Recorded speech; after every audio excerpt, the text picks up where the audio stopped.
Broadcasting from the beautiful Hill Country in Texas, this is OneRadioNetwork.com. This is One Radio Network. This is me, and this is you. And good morning. You're looking good. Really? You really look great today. I just don't know how you did that. My name is Patrick Timpone, and it's OneRadioNetwork.com. It is the 3rd of August in 2022. We had a great week of shows, and on the first Wednesday of each month, we talk with Fred Dashevsky. Fred is the former partner and still friend of Andrew Goss, who, by the way, I'm going to tell Fred, I'm going to tell him when I get on the air. Anyway, he's the former partner of Andrew Goss, the Real World of Money guy, which I think you could still get the book called The Secret World of Money, and Uncle Sam cooks the books. We'll ask Fred about that, too. And we talked to Andrew since 1993 on KLBJ, and then here, and then Andrew left his body, that rascal.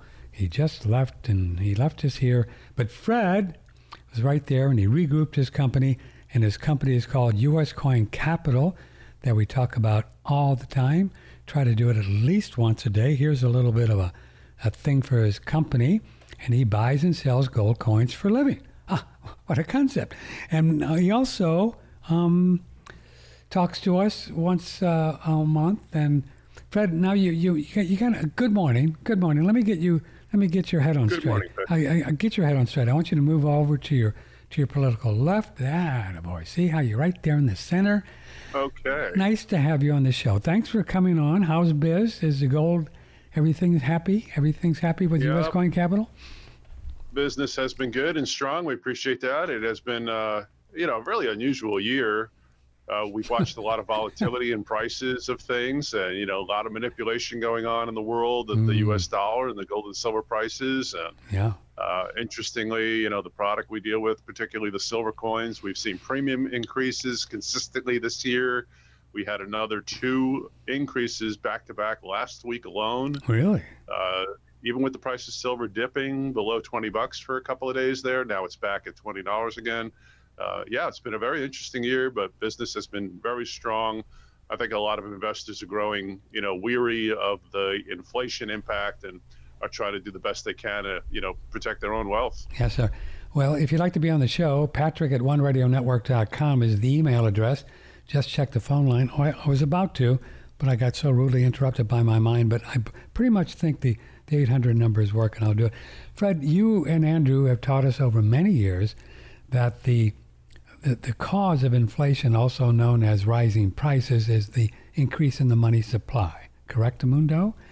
That sure has gone on. Hold on a second. Let me finish. That has gone on for a long time, and then really big time over the last 2-3 years, right? Huge amounts of money. So the question to you, sir, is that with all of the money out there, is what the Federal Reserve doing, Jerome Powell raising interest rates, and they just raised them again 3/4 points, is that, in your opinion, going to slow this juggernaut of inflation down anytime soon? That's your question. Well, I think it'll curtail some of the inflation, although a lot of the Fed policies that they're enacting now are a little bit late. So I think this would have been much more effective had they started doing what they're doing a year or so earlier than they started. Yes, so they sir. waited way too long, and they've let inflation really get a grip into the economy.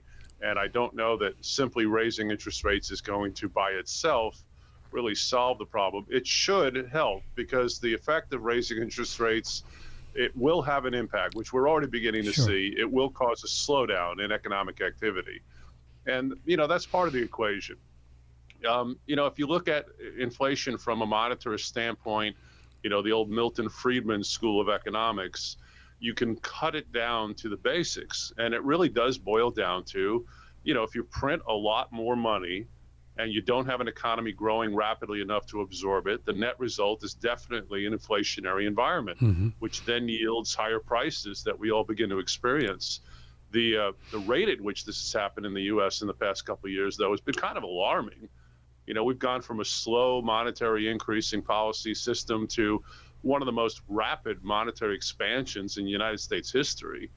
and we are definitely feeling the impact. So the short answer is the Fed's policies of raising rates will have some impact, but it's not the only part of the equation. So it's not going to solve the inflationary problem completely by itself. So these dollars that are sloshing around the world, Fred, and not a whole great deal of GDP. Matter of fact, it's kind of negative, right? GDP, which is this whole recession talk. What would slow it down? Does it just run out of juice where these dollars gets absorbed? Why? What would make it go down? The inflation rate, which we suspect is probably about 15 to 20%, not what they say. Yeah, I don't buy their statistical data. You I think we figured it, right? I think we figured over the years that they're off by about 50%. Yes, so, sir. If they say there's 8 or 9% inflation, it's probably twice that. I think that's what people anecdotally experience in their real life. Yes, sir. So, energy prices are a big variable. If we could reduce the cost of energy, because that translates into so many other things across the economy. It goes to fuel prices. That means it goes to trucking. That means it goes to transportation. That means it goes to shipping costs, and it filters its way through. So that's a big variable in trying to curtail inflation. So some of these things are kind of out of the Fed's control. There are a lot of things happening around the world. There's some geopolitical maneuvering going on. Obviously, the situation in Russia has caused some interruptions in oil supplies. Russia's playing favorites to certain countries that it wants to provide oil to, or holding back and providing energy to other countries it's not feeling good about in these days. So those things are impacting the inflationary environment as well. But, it's been said long ago, you cannot expand the money supply at an incredibly rapid pace and increase government spending to exorbitant historic high levels and not expect to change the value of people's wealth. And I think this ignorance is becoming almost annoying because it led to the government actually creating a whole slew of new nonsense, first denying that the inflation existed, and now when that became a game that they couldn't play anymore, it just became so absurd to try to deny the inflation, they shifted. And the shift became the blame game. You guys are crazy. Then it became,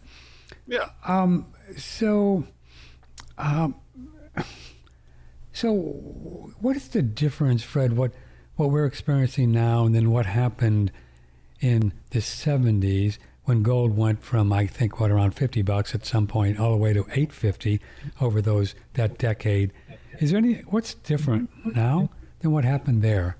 Anything? Well, there are substantial differences in how the administrations are dealing with the problem. Reagan took on a completely different approach to dealing with the inflationary problems. What did he do? What did he do? Well, between him and Paul Volcker, they reduced government spending dramatically. Really? During that period of time. I had no idea. No. And and they were successful in being able to curtail the inflation by addressing it from a multiple point of view, not only raising rates, as was done right after Jimmy Carter, and that was to fight off the massive inflation that had been created in the middle to late 70s as a result of Nixon's removal of the gold and silver standards against the dollar in 71. It took a while for that impact to kick in, but the inflation rate had soared. But Reagan administration positions were a little more aggressive in terms of recognizing that you can't simply raise rates if the government is going to keep spending incredible amounts of money. They were smart enough then to recognize that that was nonsense to try to suggest that we could fix this problem simply by raising rates if the government was going to keep blowing through money at an ever-increasing pace. So they took a very aggressive stance to reduce government spending, and with Paul Volcker's help, they instituted a number of federal policies that dramatically reduced the amount of government deficits and fought back inflation on two fronts, both by raising rates to curtail the overall economic activity, but also they reduced the spending side. So, imagine it as an individual, if you have credit card bills that are coming in and, let's say you convince your credit card companies to lower the interest payments that you have on your existing credit card debt, well, that'll help. But if you keep spending more money than you're taking in and you're adding new credit card debt and getting new bills every month, you're not really accomplishing anything. And that's kind of the equivalency of what the Biden administration is trying to do. They think they can fight inflation raising rates through the Federal Reserve. and yet continue to spend money through the government. And that's just nuts. So when we say spend money, we're talking about money that is in excess of what comes in, and then you have to borrow it from either the Fed or the private market, like pension funds. Is it about $1 trillion? Do we know what the deficit each year is? It's about $1 trillion, isn't it? I believe that is correct, and it's climbing rapidly. Wow. Because the interest payments on the debt are enormous. Are going up, yeah, man. And we were getting away with this for a while because the interest rates were very, very low, which meant the carrying cost on that debt was reasonable. Yeah. You know, again, as an individual, if your credit card debt is, at 3 or 4%, you might be able to carry that interest. Or just like a mortgage, the payments are reasonable. But when the interest rates start climbing and you have a massive amount of debt load, the carrying cost increases. And in this case, in the U.S., I think I mentioned this the last episode we had, about every 0.5% of increase in interest rates adds about $149 billion to the national debt. That's crazy. So are you saying that the 75 basis points they did a few days ago raised the yearly interest payment $200 billion? $450 billion. No. Yeah, $150 billion per half interest rate point. That can't be right, increase. Fred. Is that It is right. Whoa. Yeah. 150 B for each what? Every 0.5 point Every interest half a rate point. climb. That's crazy. Well, think about the math, right? You're carrying 32. Well, they're going to claim that there's 32 trillion in debt. You and I know that that's also crap. There's a hell of a lot more than that. He said crap. He said it. He said it on the show. I said it crap. Okay. Where the censors are going to lock us out here. I'm just kidding. We're going to get banned from social media for using the word crap. That's Jesus. right. George Carlin will be rolling over in his grave. The 7 deadly words you can't say on radio anymore.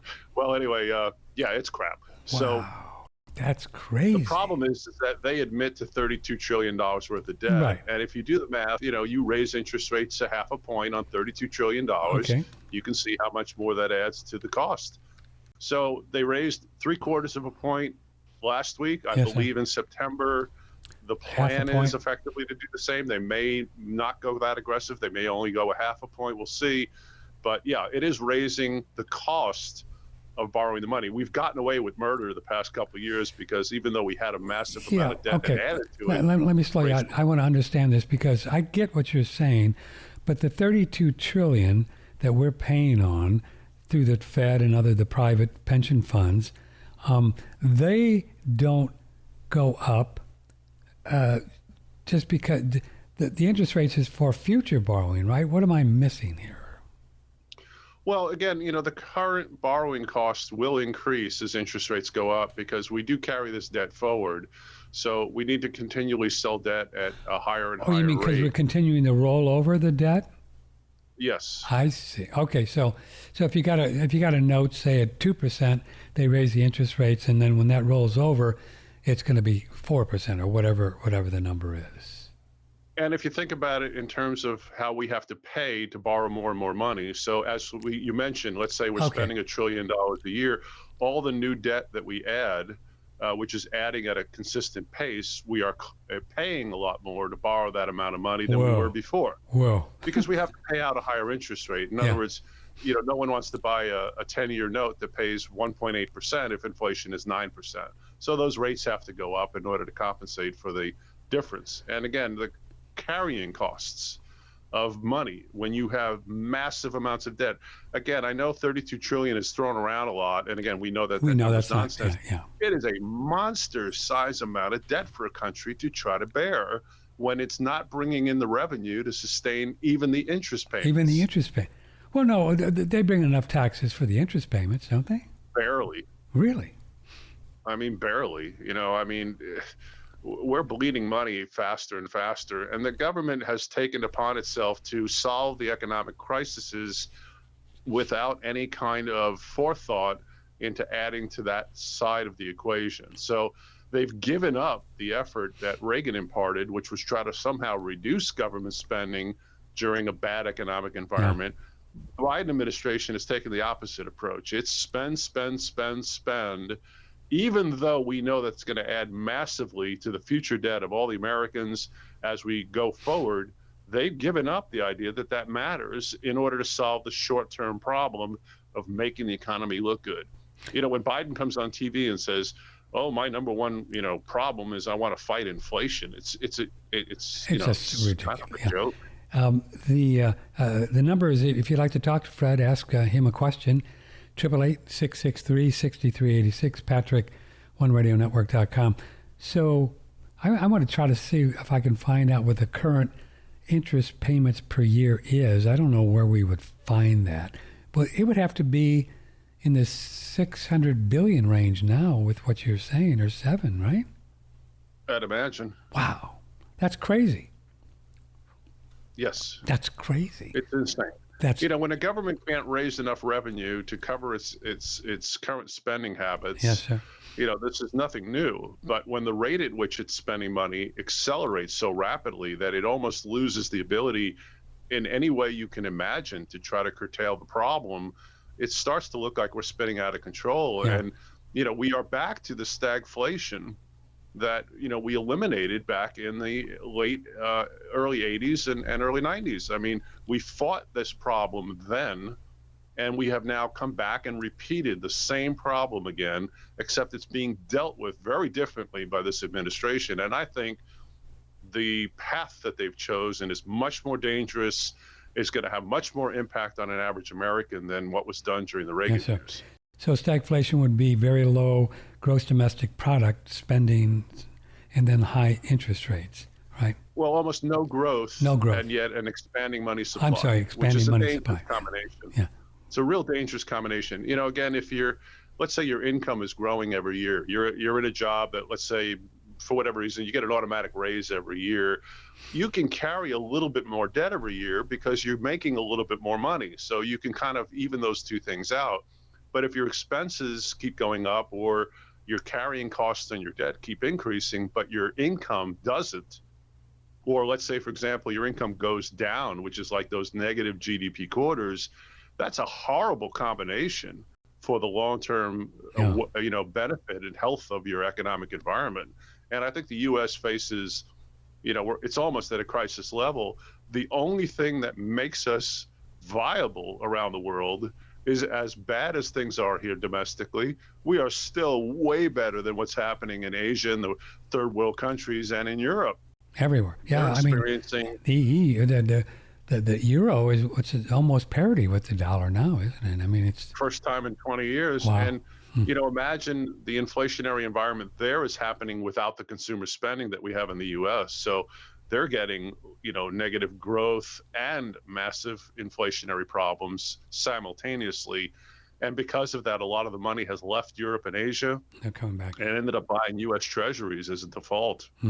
Fred Dashevsky is with us. Please join us if you care to. It is the 3rd of August, about 10:30 Central. You've studied this for a long time, Fred, and you and Andy go way back when you started the original company, SDL. Do you think that the people, in your opinion, just your opinion, that are controlling the Biden administration now, God knows who they are, really want the really terrible things to happen to our country financially? Because it looks like they're doing everything to make that happen. It does appear that way, but really what it comes down to is it's a choice. And here's the choice. You can create an environment where, let's say, you look out for the health and welfare of the American people longer term, looking out to the future, which means that you may have to make some difficult choices in the current year. So make things a little bit more difficult now for the benefit of the long term. Right. Or you can do what the Biden administration does, which is political expediency. In other words, you don't give a crap about what happens to the future of Americans. You don't care what happens to the value of their money going forward. What you're interested in is making the economy look good now while you're in office. And that's all you care about. So you make short-term decisions to try to solve a problem in appearance only for now, even though you do recognize that that is going to leave the country with a massive problem down the road. But politicians look at it like they don't care about that, because most of the time, by the time these problems kick in, they're out of office. They're gone. They're gone. They don't have to worry about it. Yeah. We've seen this with the rollover. When George Bush was president, he rolled over a horrible economy. When Bill Clinton took over, he rolled over a better economy. And each one either gets to recognize the benefit of his predecessor or the impact of what his predecessor does, and generally gets the blame for it, one way or the other, or the credit for it, which in either case is not justifiable. But again, we're making bad choices at this point, and it's concerning. It's very disconcerting to watch what they've chosen to do, short-term versus long-term. Have you looked at this new bill, supposedly this inflation fighting bill? The little bit I've seen about it, it's just not true. They're just making it up. Ridiculous. They're just making it up, aren't they, Fred? They've got like $350 billion for the climate. What are they going to do? Change the weather? I mean, it's gotten so bad that there is now a running discourse about the idea that all new bills coming out of Congress are completely misnamed. Whatever they say they are, they're the actual opposite. So that's how bad it's gotten. So, they come out with a bill that says we're saving this. Well, then they're not. So all they did is they repackaged the Build America Better plan, which really didn't work very well. They repackaged it, changed a few things, and then kind of repurposed and brought it forward again under, a new name. It's insane. It's not going to work. And I think they're projections on how they expect this to play out and how it's going to save $350 billion, in deficits long term. I don't buy it. That's not going to happen. So I think it hinges on this lady. What's her name? Sinema out of Arizona or something. If she votes no, then the thing is dead, and she's still up in the air. But somehow they got to this Manchin fellow, this Democrat that's been slowing down a lot of the. They got to him. I don't know what they gave him, but he's in right now, as you know. He's in now. Yeah, he's been getting a lot of airplay lately. And, who knows? I mean, obviously there's a lot of political maneuvering going on, and guys like to get their 15 minutes of fame. And, look, he stood up against one bill and got a good name for himself. But, to put it in perspective, he's no Ron Paul. I mean, he's not got his feet really deep into this issue and taking a stand and really fighting back. I think he's also taking advantage of a short-term environment to benefit his own political agenda.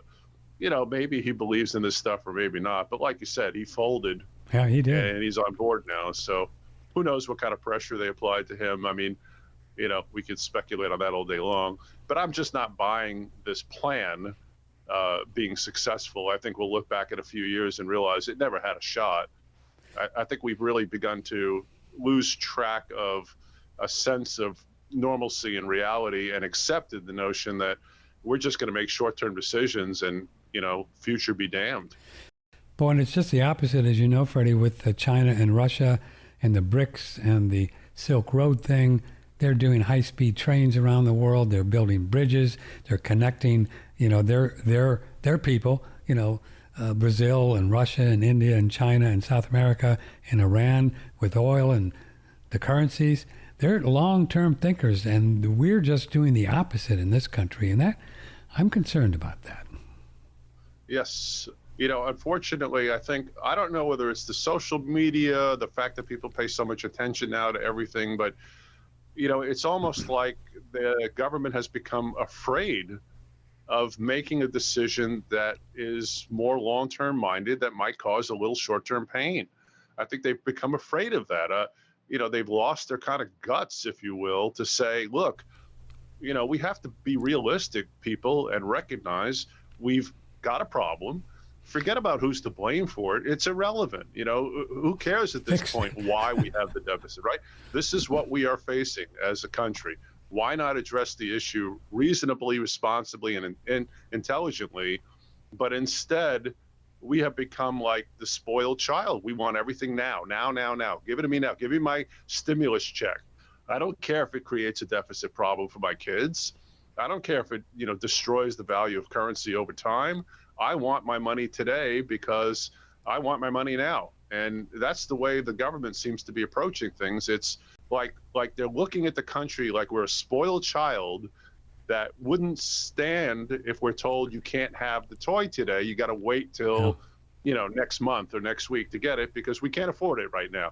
Nobody wants to hear this at this point. They just want to hear, how the government is going to make their life better today. Yeah. And if that means that we're going to add costs to things that the future generations will be paying, and they'll wonder why we ever did this, well, we don't care. And all the woke cities are buying into it. I heard on the news yesterday when I was driving that Austin's doing a deal with, I don't know, 1,000 people that they're going to give them $1,000 a month for a year, and with no strings. They're just going to do it just because I don't know. Give them money. Just give them money. Yeah, because they think that maybe this is going to help. I don't know.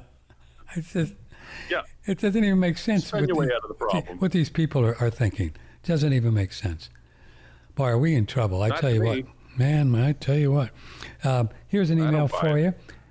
This is from Joyce. I'm at the age where I can cash out my 401k without penalty. I see that it has been going down over the past few months. Should I cash it out or leave it in there? And if I cash it out, what could I do with the money? Well, it's a good question. If you're at the age where you can cash it out, the question is, where is it? In other words, the 401k is invested for you, and most likely in the traditional areas. I'm sure it's a mixture of probably stocks and maybe bonds. The problem I see with that is that that's okay if you happen to also have some physical wealth to go alongside that. But if the 401k represents all of your savings and all of your future income, then you need wealth protection. Otherwise, you're exposed to the end result of what we're talking about here, which is this creation of massive amounts of money and deficit spending by government. The value of that 401k is going to continue to drop, both in purchasing power and real value, both as the stock market struggles, as interest rates go up, and as the value of paper money declines. So I would generally suggest, depending upon what else you might have, if this is the only resource of capital that you have, I would suggest cashing it out, taking the money and putting at least a portion of that into something physical and tangible, because otherwise you're counting on paper money existing in the future with the same value it has currently, and I just don't see how that's possible.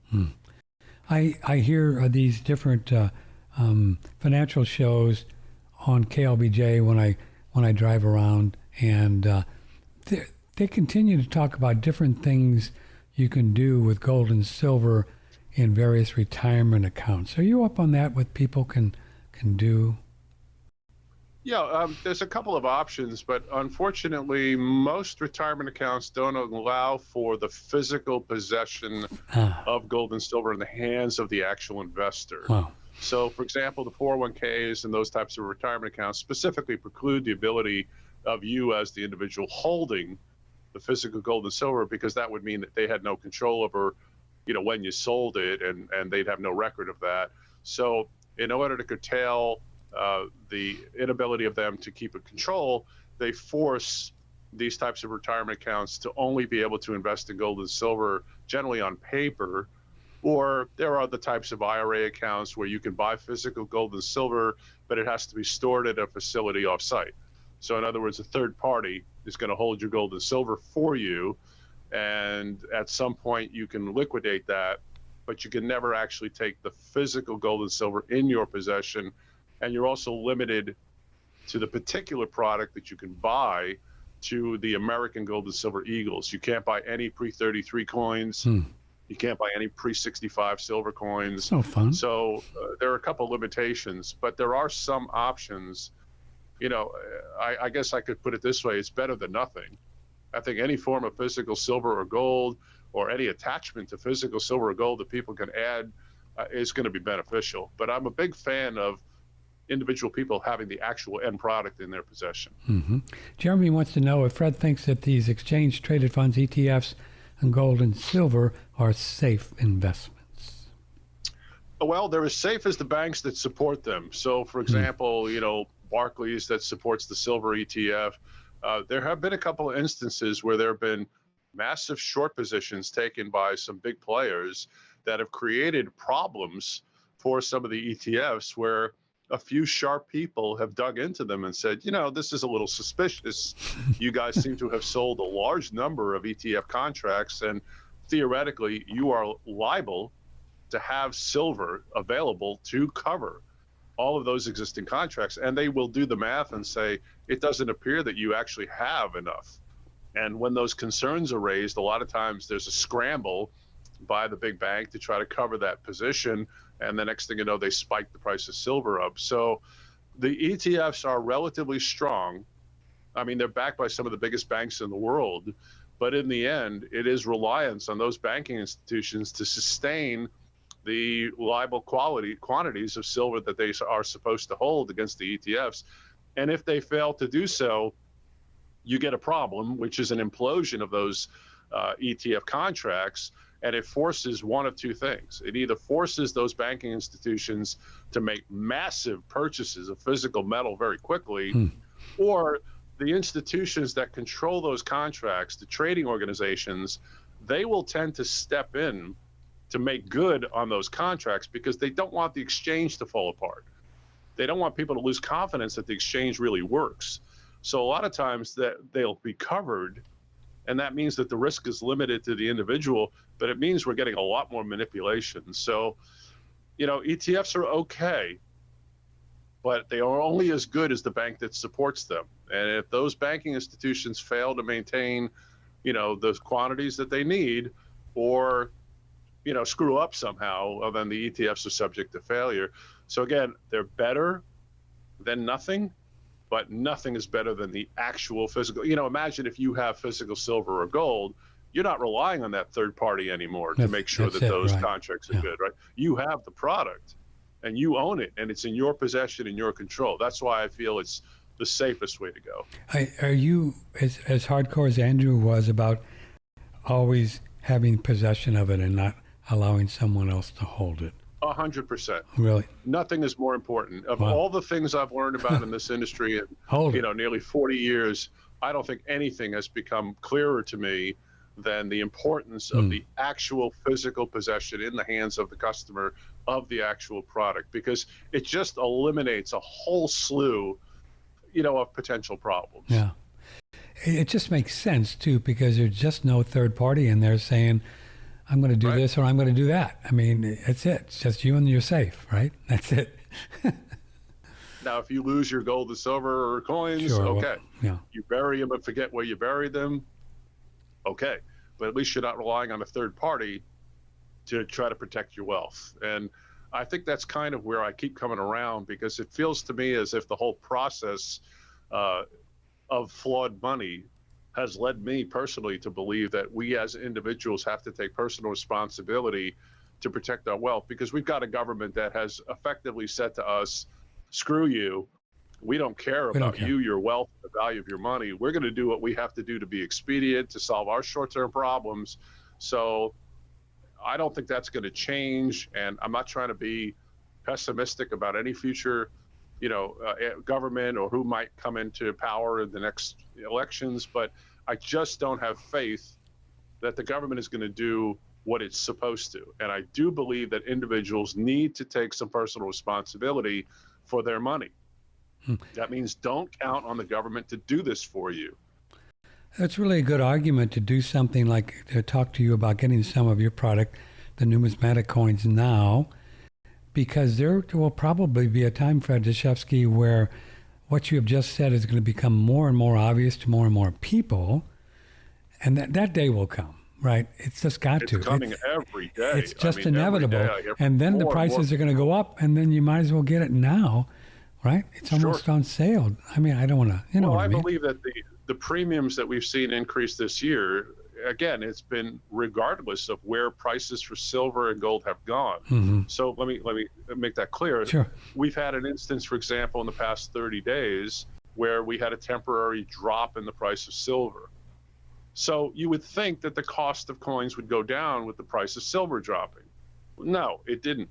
In fact, the premiums went up 2 or 3 times while the price of silver was going down. This is telling us that there's demand for the actual physical coins, and it's exceeding the availability of them, and it doesn't really matter where the price of silver happens to be. So we can't control the worldwide price of silver. I mean, there's way too many variables involved. It's everything from, the mirror image of the dollar, as we've talked about, the dollar index, which I think the last time we had our episode, we were looking at what were we, about 108 and a half I think on it was the dollar very index. high. And let me check it today while you're talking. Yeah, I think it's about 105 now. crazy. It is My guess. 106.67. That's crazy. Back up to That's 106, very okay. high. Very high. Yeah, very high. And it shouldn't be this high. And the only reason it's over 100 has to do with the motion of money coming out of Europe and Asia simultaneously, Coming back in. pouring into the U.S. because, again, as bad as things do look here, we still appear to the rest of the world to be a better safe haven. And by default, they're just dumping money here, at least temporarily. Yeah. So that does strengthen the dollar. But when the dollar index hit 108, that was the week that gold dipped and silver dipped. And then the dollar faded a bit. It was down to 105. Gold went back up. Now it's 106 and change. Gold is down a little bit today. Again, you can watch this on a day-to-day basis. It's almost an exact picture. Sure. You Sure. show me the dollar index from yesterday to today and whatever change had happened, and I can tell you what direction gold and silver went. Almost the same with oil too. I like to look at the oil. Oil's going down. It's been held down under $100 for a couple of weeks now because of the strong dollar. It's just the way it works, right?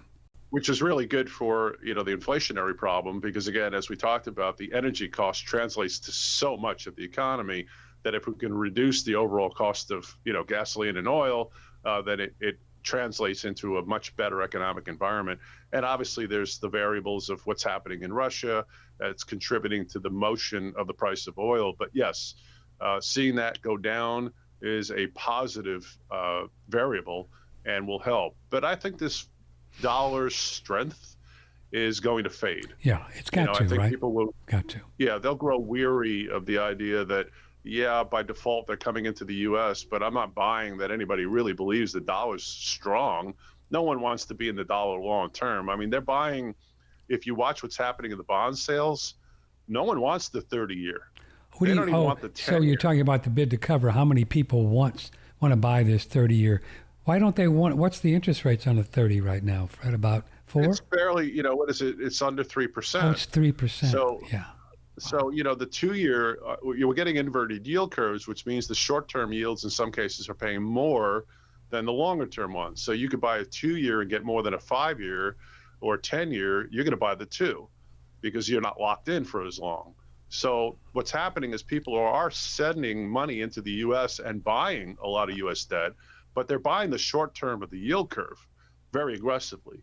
And they're not really looking to put a lot of money into a 30-year note that pays, 3%. Well, so that's the inversion of the yield curve. That is just a confidence level of people thinking that inflation is going to, or the interest rates will go down rather than up, correct?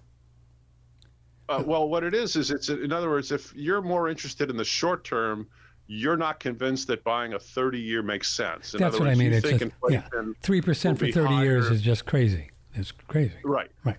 So you believe that the interest rate is not going to cover the inflation rate, even going out 30 years. So you don't buy any of the government outlook that things are going to get better in 30 years, Sure. and that it makes sense. So what happens is that more of the money focuses on the shorter term part of the yield curve, and this creates kind of a problem. First of all, it's generally been considered economically, it's a little inside baseball, but they generally consider that a side of a recession if more money is paid attention to the short-term part of the yield curve. If we get an inverted yield curve, in other words, where a 2-year pays more than a 5-year or a 10-year, that's what they call an inverted yield curve. Yeah. Because the presumption is the longer that you're willing to hold it, the more interest you should get.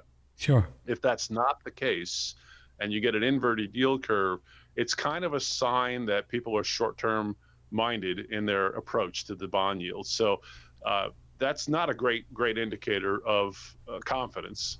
And I think that's going to become a perpetual problem. I think I think I said last time, I really do expect that the likelihood of recession is growing and growing. And I think we'll end up with recessionary or stagflationary economic environments for quite a while going forward. But it's all words of art. I saw where Wikipedia actually changed the definition of it. They did. They changed the definition of a recession, and then they locked it. Yeah. And they locked it in, so you can't change it. Isn't that great? I mean, these people are they must think we're stupid, They just really. Well, I don't know. I mean, we laughed about this when they did the same thing. They try to redefine inflation. They try to redefine the dollar. They constantly do this word of art where they find themselves stuck with saying, well, we can't ignore the fact that this thing exists. So let's just change the definition of what that thing is. That's all. That's a clever little tool, right? Unbelievable. So then, then they change the definition of a boy and a girl, and they just do whatever, whatever it is, No, that's all. Here's an email from Steve. I have about $750,000 in safe money investments, good for you, that I keep separate from my stock investments. I keep most of this in CDs and can get about 3% right now on a 48-month CD. What is Fred's opinion on if a CD rates will continue to go up as the Fed increases interest rates, and what he thinks the CD rates may top out at? That's a good question. So as the Fed raises interest rates, will Steve's 48-month CD go up in rate? Well, the one he has now won't, but the future CDs that he'll be able to buy should increase. So but he can roll them over, right? He can roll it over and buy a new one. Absolutely. And as the banks are going to raise rates across the board, in other words, they're going to charge you more if you're going to borrow money, their willingness to pay more money on CDs will also go up, as will the interest that they're willing to pay on even simple checking accounts. The problem, though, is that the rates on the CDs are not increasing as fast as the rate of inflation. So although he's gaining his 3% a year, if inflation, even if we accept the 9%, rate right now, you're still technically having 6% of the value of your money being stripped every year by gaining 3% interest on a CD. I know that sounds a little counterintuitive. He adds here, and he realizes, and he was thinking ahead what he knew what you were going to say. He says, I realize he's probably going to say we'll be losing money on this investment. He was thinking just like you are, because inflation is higher on my return. He says, but I'm okay with it right now since it's safe money, and I already have dollars in precious metals and stock market and real estate. So it looks like he's covering his bases and willing to take the hit on the inflation loss because it's safe. And, Absolutely. Pretty good argument. I understand exactly what he's getting at. In other words, let's say he had that same $750,000 and it wasn't in a CD, but it was in something more risky, like the stock market. Yeah. The potential there is that, the stock market may drop 10%, 20%, 30%. So he has the potential of risk in the stock market that it could be dramatic. I mean, he could literally lose a third of the value of that money over a period of a couple of years. Right. So the idea that he's locked that into a CD has guaranteed a limited amount of risk to the gap between the inflation rate and the interest he's being paid. So it's actually a very good way for him to cover the potential losses that he would experience by taking the risk in other markets. Yeah. I do understand that. And that's really kind of, let's say, the attraction. Like you can ask people, like, why would they buy a bond? Why does anybody buy a bond at all when they're only paying 2% or 1.8% or 3% even? Why would you buy a CD to pay? And I don't know where you get 3%, but he's getting 3%. That's great. So why would you do that? Well, the answer is because you may have to look at what would be the other options for parking that money if it weren't in a CD. And if those options include something much more risky, well, then it's very prudent to say, I'd rather know my principal's intact, I'm gaining interest, I'm not going to experience massive losses due to volatility, and the only thing I have to worry about is inflation. But if I have that protected on the other side because I do have a precious metals position, well, then that's great. That's exactly how you play the game. That's how you play the game. It's about diversification, right? This is what we've always talked about. Just make sure that I wouldn't want to see him have all that capital in CDs and have no precious metals position. That I think would be more dangerous. I see what you're saying. It sounds like he's well diversified. Because if you don't have the precious metals and he's got a real estate, he said, and little stocks, you're just going to be losing money, or you're not getting ahead at all, Right. Yeah. You've got no counterbalance, nothing that's going up in value while that's happening. And that's the whole point. You know, a lot of things we have to just sort of extrapolate and make our best guess going forward. There's no certainties in anything. Yeah. But we can at least say that history has taught us that those investors that diversified always came out better than people that were too heavily weighted in any one market. Now, on a 48-month CD, in the case of like Steve and others, do you have to keep them 48 months, or can you sell those? It depends. I mean, a lot of times you can sell if you can find an active buyer that will take that off of your hands. A lot of times you can sell them short and pay a little bit of difference between the interest you would have gained if you didn't hold it to fruition. So you may have to give up a little bit of the interest payments that you would have earned if you want to sell it early. But basically you are locked in. You're locked in. You know, if you buy a 2-year CD, you're locked in for that 2-year period. At his pace, because I'm sure his CDs are probably what they call jumbos.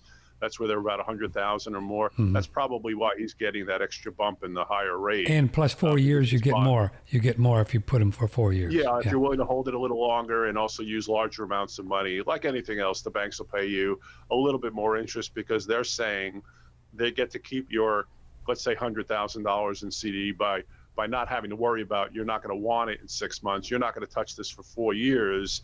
And they basically have locked you into that. So they know they have use of that money for the next 48 months without any recourse. I keep thinking back to what was it, Fred, about 1980 when interest rates were what, 15, 18%. 17%, yeah. You could actually,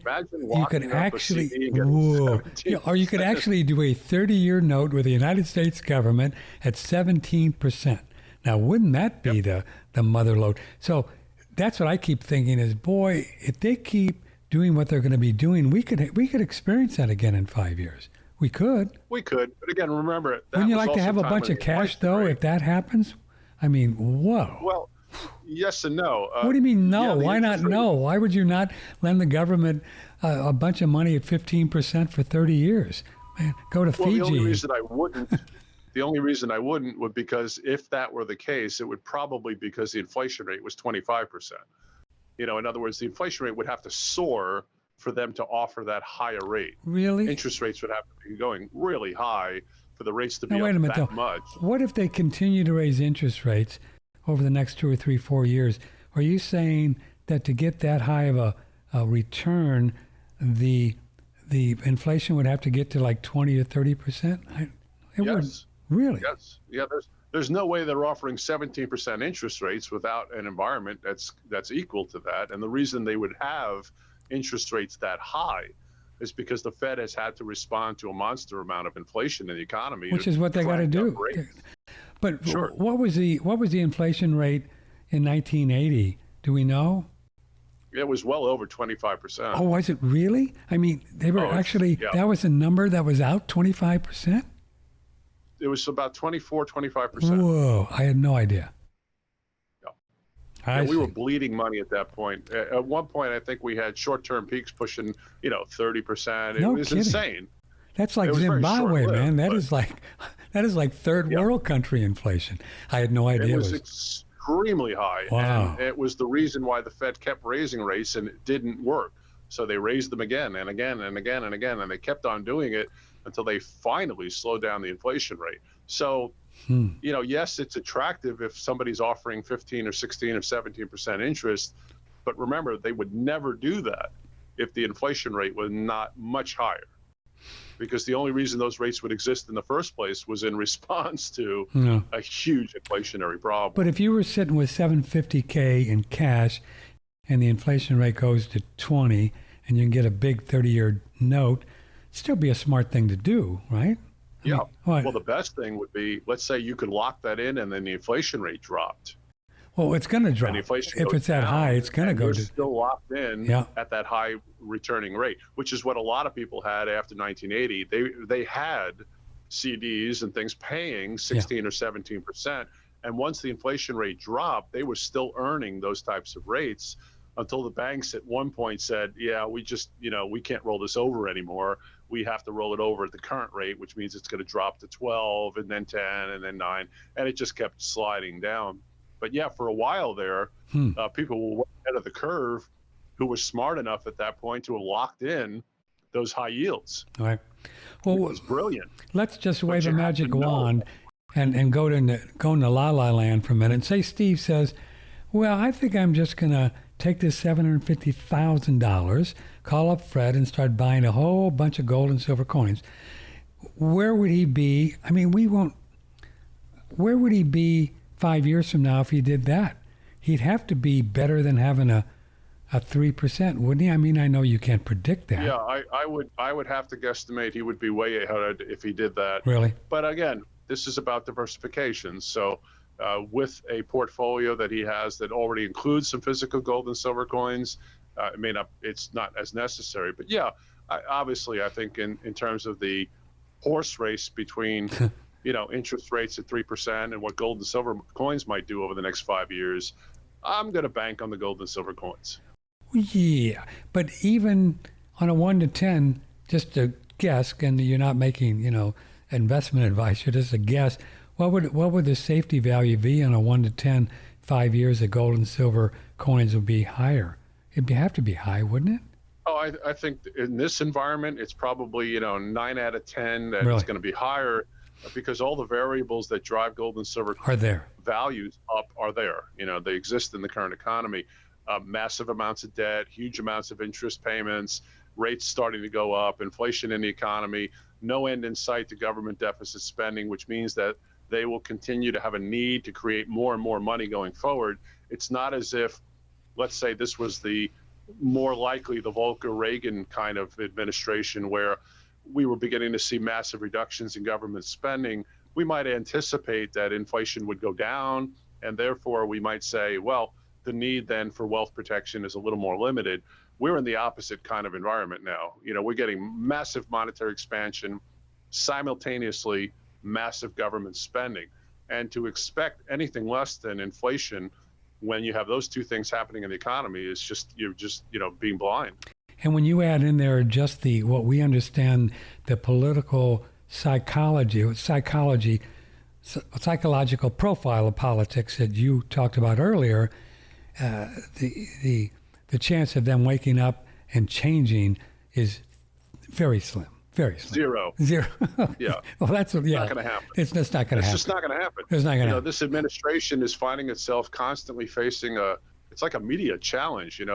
They have to show that they're doing something to benefit the economy. Everybody wants to play the blame game, and whatever problems everybody is experiencing, they want to have a boogeyman.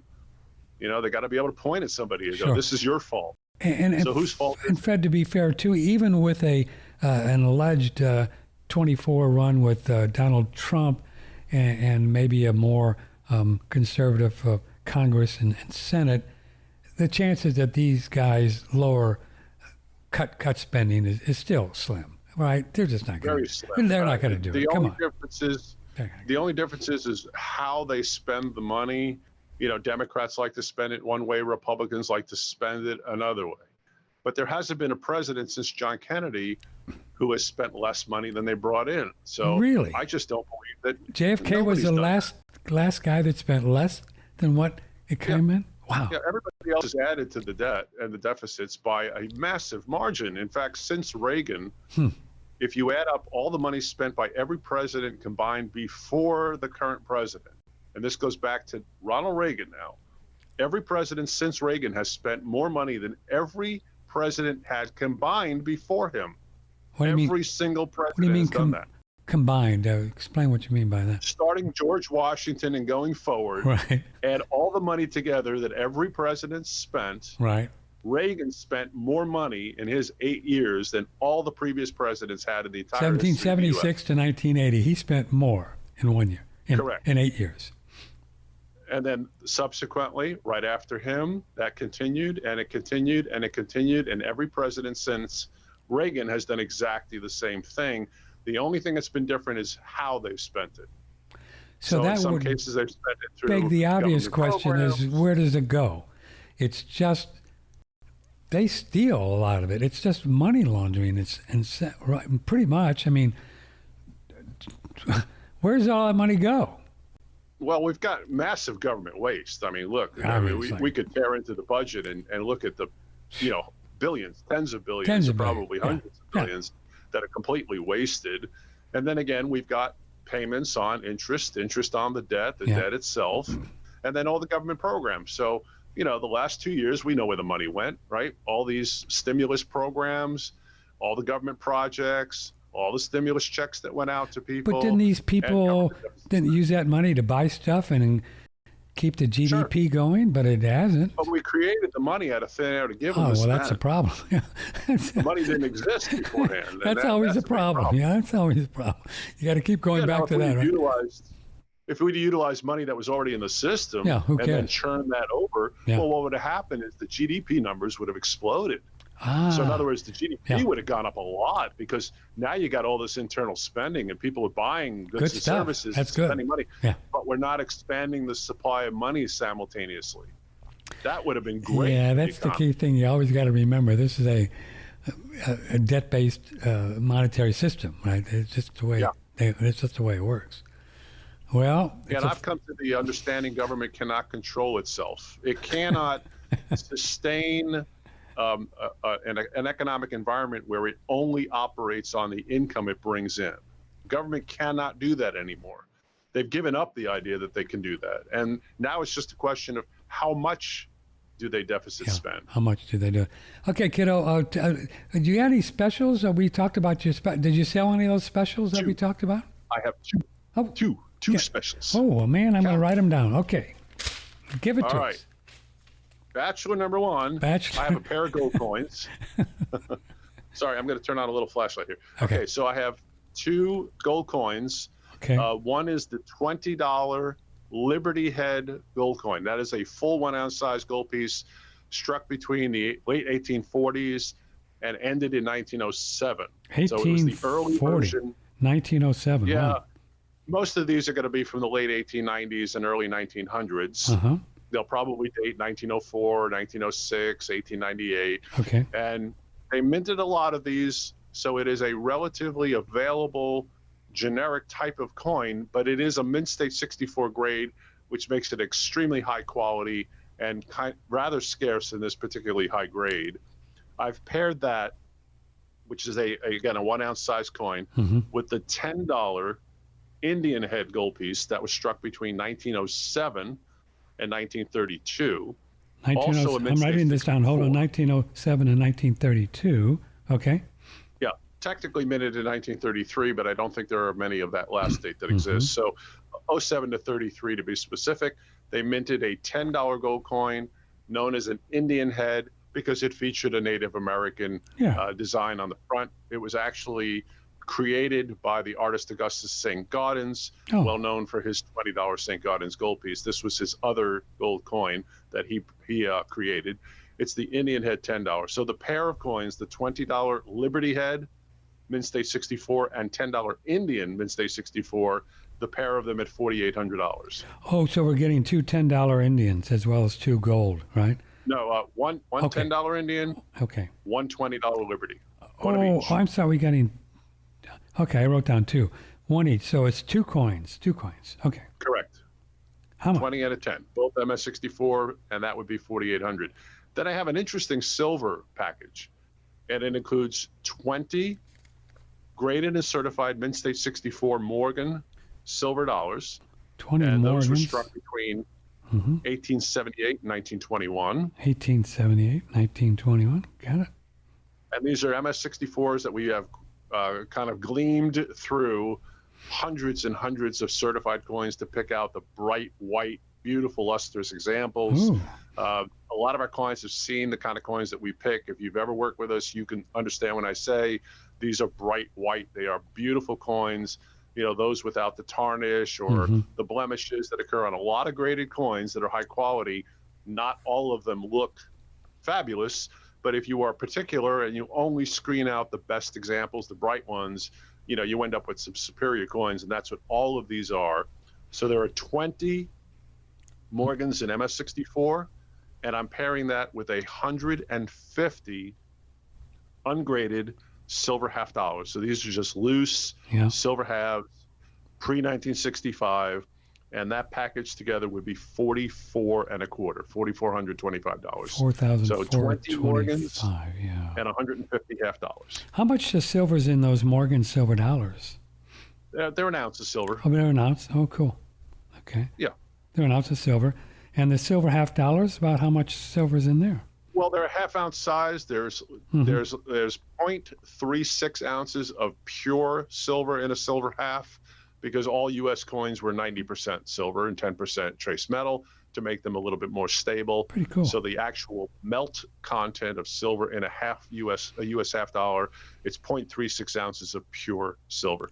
And by the way, I like these because even the silver halves right now, the premiums, as much as they've gone up, are still less than the modern coins that a lot of dealers are working with that I don't believe make any sense, like Silver Eagles, that are carrying now a 70% premium over their metal content. I just don't think that makes any sense for modern coins being cranked out by the mint every year, whereas we're dealing here in coins that can never be minted again. So there's a limited supply of them that exist, and that is becoming a huge part of their value going forward. That's where the premiums have been going up on the coins pre-65 and on the gold coins because of that fixed supply. So that is an essential variable that really benefits the investor. Well, that's because that's why you make the big bucks, because you understand this stuff, dude. Okay, so these are two different packages. One is 4,800, the Liberties and the Indian, and then the other one is the Morgan silver dollars. So we got two packages, and one is 4,425. Well, that's fun. And we can combine the two for 92 and a quarter if you want to put both together. Oh, yeah, let's do them both together, man. Looking to do. Yeah, I mean, I have a lot of investors that are spending six figures. So anybody wants to package a number of these things together, you can buy multiples of either package, or you can put the two together. Mix and match. If you want both gold and silver. Yeah, and the number is 800-878-2646. He's got a team there. Talk to anyone, and they'll take care of you and do a little package. Well, Mr. Fred, it's always a pleasure having you on the show. Thanks for coming. What are you going to do today? You're on the phone a lot? We got a lot of work on the the pile today. I've got a lot of phone calls to get back to people. We've been really inundated with people who are trying to figure out what's happening in the current economic environment. A lot of people are moving a lot of money around. And, as you mentioned, as people are beginning to see statements on what's happening to their 401ks and their stock portfolios the past couple of months, a lot of people are waking up to this idea. And it's strange to me, but I think this is a positive thing. Inflation was a word that was just barely showing up in the media even a year or two ago. Now everybody knows it, right? Now it's almost daily that you see some mention of it, or somebody posting an interesting article about their perception of what's happening with the inflation numbers. So I'm very happy to see that that's getting more press, because people really need to recognize how significant inflation is to an average person's wealth. Right. And then some of the big, the heavy hitter, kind of the Martin Armstrongs of the world. We had Jim Rogers on from Singapore. Boy, I love Jim Rogers. You talk about a gold and silver monster, man. He was. Have you seen the interview? I'll send it to you. It was really good. I have not. Yeah. But Jim Rogers has been brilliant, and I remember him even in the 90s. He's a hard money guy, boy. He's playing this stuff out, and he was making kind of projections then that seemed pretty far-fetched at the time, but he's come up exactly right. He's been around the bend. And Tom Luongo, who we have on, Tom is great, and he's talking about some things going on in the European banking system that'll curl your hair, and why they're in deep doo-doo over there, and why the money is coming over here. He's talked about that as well. Yeah, so may you live in interesting times, Fred Dashevsky, as they say. Yeah, here we are. Okay, Fred's number is 800-878-2646. Okay, kiddo, love you. Take care. Let me know if you need something. Coffee, sugar, ammo, anything. Just call me. I got my sulfur the other day, thank you. Oh, you got your sulfur? Yeah, I saw the order go out. I did. Good for you. All right. I'm up to a tablespoon now instead of a teaspoon. Oh, twice a day, right? Twice a day, tablespoon, yes. Twice. Good for you. All right. We'll see you soon, kid. Thank you. Bye. Take care of yourself. All right. Okay. Bye-bye, Patrick. Bye-bye. Take care. Fred Dashevsky, One World of Money, and his company, as I told you, is 878-2646. Good man, as you can hear. He's just a nice, a nice guy who's ethical. And just, boy, and this is so important. I don't have television, but I can only imagine what is going on television, selling gold and silver and stuff. I can hear some things on the radio, but I don't have TV. So please be careful and do not, you know what I'm saying, because you have no idea what these people are going to want to sell you, and they're going to sell you anything they can. The red couch or the blue couch or the red rug or the blue. So you want to work with somebody that is ethical and a good person, and they've been doing it for a very, very long time. And Fred and Donna and Roger and the team up there, they're the real deal. The real deal. Okay, thanks for being here.